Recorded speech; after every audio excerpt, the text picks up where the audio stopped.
Is existence self-aware? Is the universe self-aware? Can there be existence without the awareness of existence? So, of course, this question has been debated by philosophers throughout the ages, and these days also by scientists. There are people who believe that existence is independent of awareness, while others believe that the two are inseparable. I'd like to know what you think, but let me explore this a little bit with you, the different views and why people have them.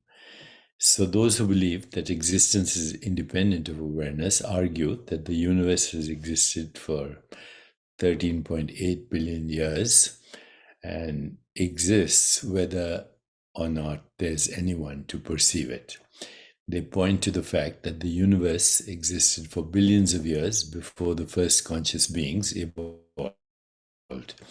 They also argue that even if all conscious beings were to disappear, the universe would continue to exist. So that's one point of view. And I'll tell you why I object to that in a moment. Then there are those who believe that existence and awareness are inseparable. They argue that the universe exists only insofar as it is perceived by a conscious being. They point to the fact that our experience of the world is always mediated by our senses and our minds. They also argue that the concept of existence only makes sense within the context of a conscious being. Now, while this argument has some validity, it's not quite accurate. So this debate will go on for a long time because we are all tied to our modes of knowing, whether they are philosophical modes of knowing or scientific modes of knowing or mathematical modes of knowing or philosophical modes of knowing or literal perceptive modes of knowing. But here is what I think the solution to this whole debate could be. And that is through your own experience, okay? Through your own experience. So when we go to the source of any experience as humans, and so the experience as humans, we have five senses: sound, touch, sight, taste, smell, and then interoceptive awareness, sensations from within that come. And when we experience these, say in Vipassana and meditation, and we also do some reflective inquiry, many questions arise. When we ask the question, who am I? What is it that is asking the question? And then we trace back every sense to its origin. So what, if anything, is experiencing sound? This sound. And it's obvious that there's no sound in the brain. So you can only say to this question, I am experiencing sound. Similarly, what, if anything, is experiencing seeing? And the simplest answer is, I am experiencing seeing. You can go through the five senses. I am experiencing flavor, I'm experiencing odor, fragrance, I'm experiencing sensations, hardness, softness, I'm experiencing thoughts, I'm experiencing emotions, and all these, activities are entangled. They come together all simultaneously, and the experience then is, I am experiencing what? I am experiencing the mind. Okay. How do I know that there are thoughts? Because I am experiencing thoughts. How do I know that there is sound? Because I am experiencing sound, etc., etc.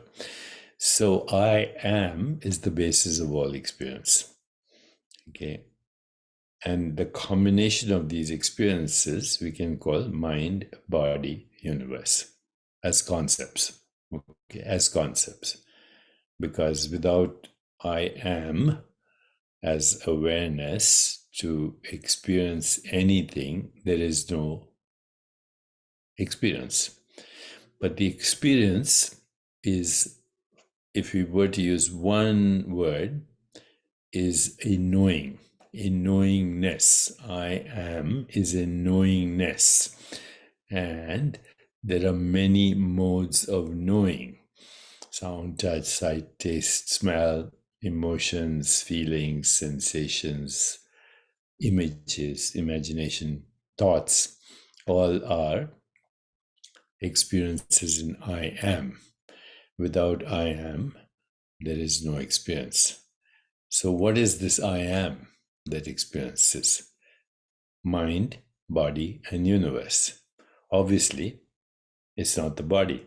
Obviously, it's not the mind. Obviously, it's not the universe.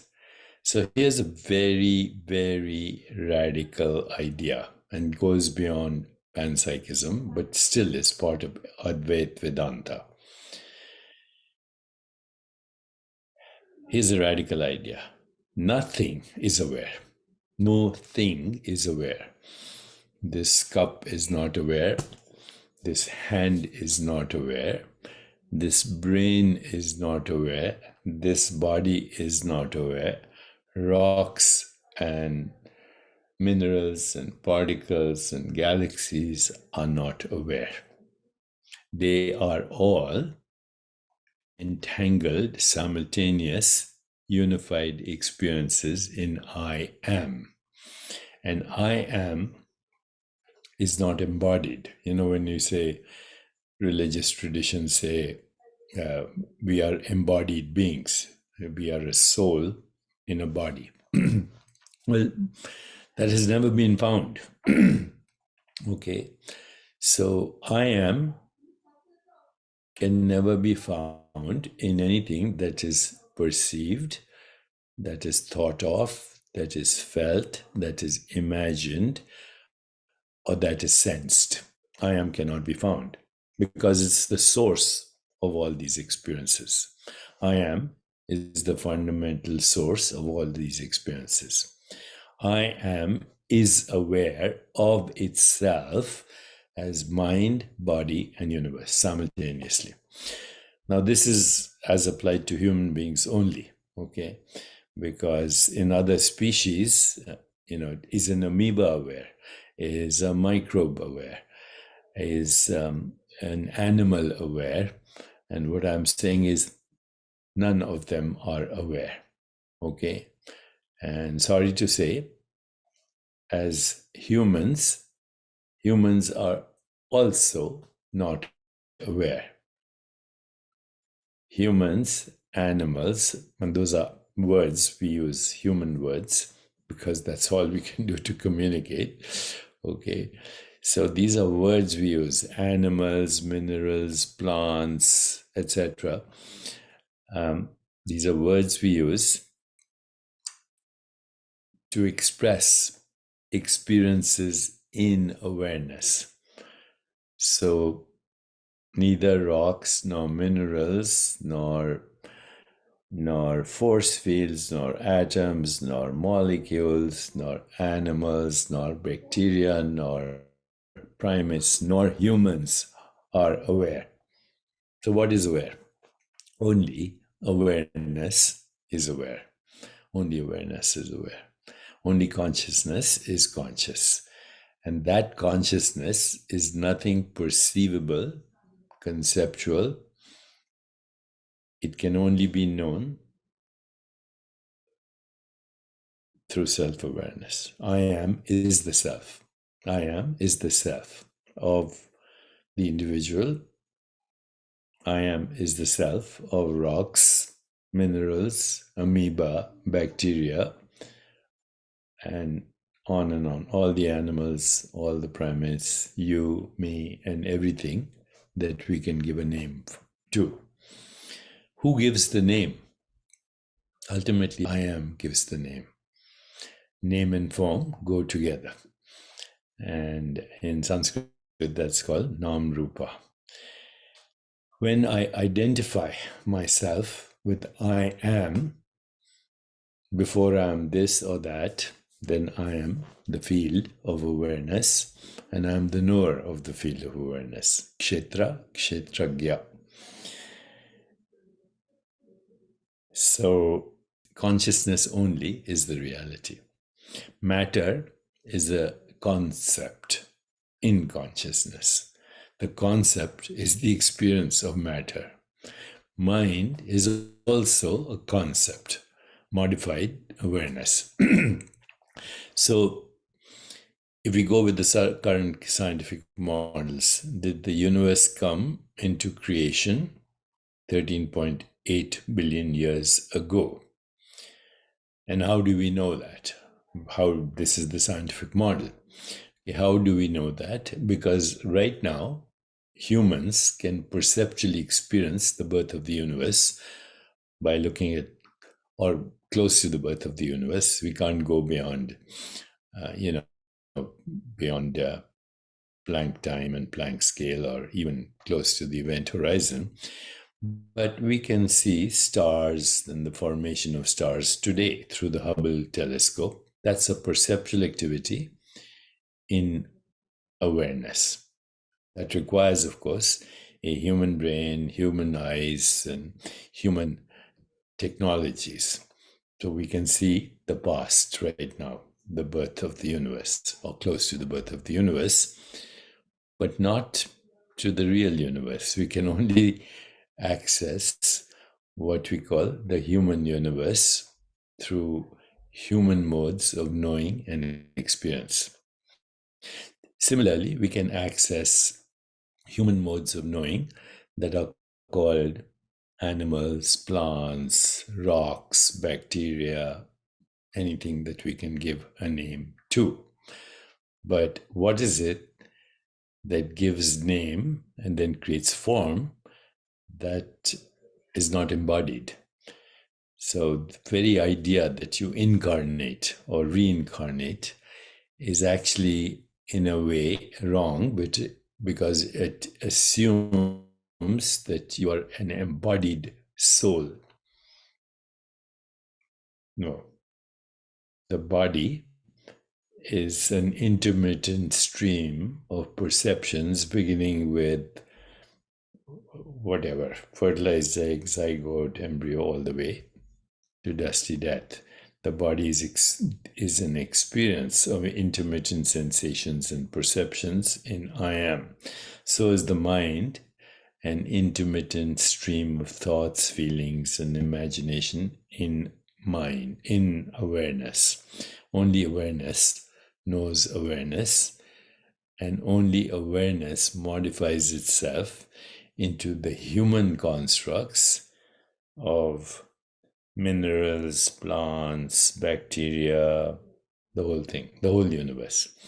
That is what it means to say, I am the universe. Only this understanding can give us freedom.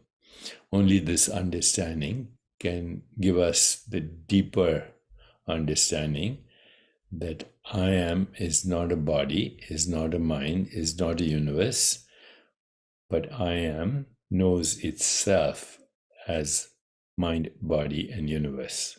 Mind, human body, human mind, human universe, which includes everything, rocks, minerals, plants, etc. So, human awareness is divine awareness. You are divine awareness experiencing itself as bacteria, as microbes, as fungi, as rocks, as minerals, as atoms, as force fields, as gravity, as everything that we call universe, one verse, one song coming together as awareness modifies itself into a knower, knowing, and known. If we shift to this level, we will actually be able to create the universe we want. And right now, at the Chopra Foundation, we are struggling to create a critical mass of people with this enlightened awareness, where they wake up from the dream that I am a human experiencing a universe. Okay, that's the dream of the separate body mind, separate from everything else, that is at the root of all conflict in the world, the conditioned mind. Understand there's no such thing as a person. That's just a process in awareness. And when we get rid of the idea that we are humans, then we know ourselves as meta-humans, ready to rewrite the creation and the history of the universe, which is happening right now. I'd love to know your thoughts, and I know sometimes this seems rambling and redundant, but you look at something from innumerable ways, and then suddenly, aha, I'm not a person. I'm the awareness in which the person is a fleeting experience. The person, everything you see is a fleeting experience, except that in which the experience happens.